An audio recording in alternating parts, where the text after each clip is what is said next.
Hello and welcome back to Shakesyear. We are actually dangerously close to the end of The Rape of Lucrece, which is a very long poem. We've been here for a while, about sexual violence towards women and suicidal ideation, and she's going to be encouraging some violence today. So if those are things that are triggers for you, please tune out right now. But if you want to hear today's stanzas, we're going to take a look at stanzas 241 to 244, where Lucrece is in the middle of explaining what happened to her husband and this whole train that came back when the messenger was sent to bring her husband home. So she has told him at this point that she was raped, and he was rather dumbfounded and just sort of standing there going,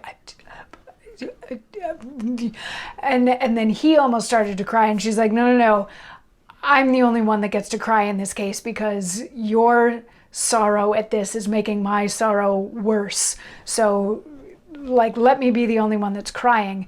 And then she continues in stanza 241 saying, and for my sake, when I might charm thee so, for she that was thy Lucrece now attend me, be suddenly revenged on my foe, thine, mine, his own. Suppose thou dost defend me from what is past, the help that thou shalt lend me comes all too late, yet let the traitor die, for sparing justice feeds iniquity. But ere I name him, you fair lords, quoth she, speaking to those that came with Collatine, shall plight your honorable faiths to me, with swift pursuit to venge this wrong of me, for 'tis a meritorious fair design to chase injustice with revengeful arms. Knights by their oaths should right poor ladies' harms. At this request, with noble disposition, each present lord began to promise aid, as bound in knighthood to her imposition, longing to hear the hateful foe bewrayed. But she, that yet her sad task hath not said, the protestation stops. "Oh, speak," quoth she, "how may this forced stain be wiped from me? What is the quality of mine offense, being constrained with dreadful circumstance? May my pure mind with the foul act dispense, my low declined honor to advance? May any terms acquit me from this chance. The poisoned fountain clears itself again, and why not I from this compelled stain?" So,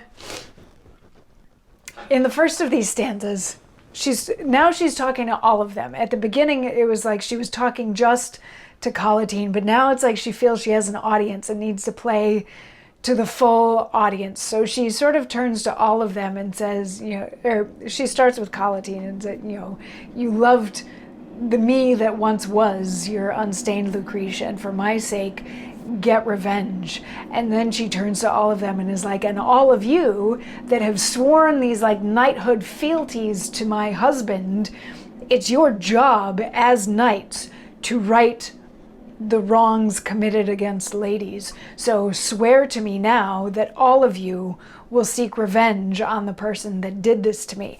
And she still hasn't named Sextus Tarquinius. That's kind of an important part here. And the third of these stanzas points that out, that all of the knights that are around are like, yes, we swear we'll get revenge, just tell us who we need to get revenge on.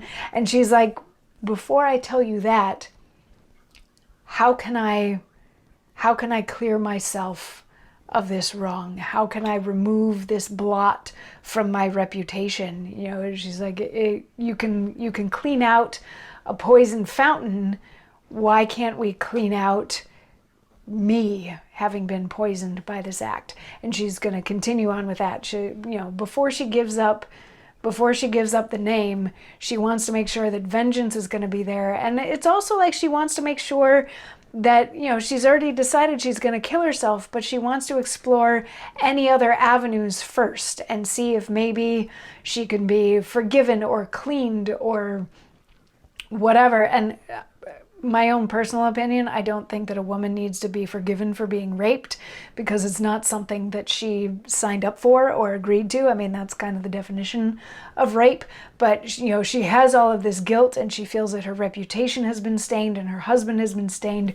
And she wants to see if there's a way that she can be cleared of all of that before she goes on with the next thing that she has to do. So we'll see. From the argument that we looked at a long, long time ago, she's probably not going to be successful in that. But we'll see if she comes close to feeling like she doesn't have to kill herself at any point in this, feeling like there's any sort of redemption for her. So anyway, come on back tomorrow for more. I'll see you then. Mwah.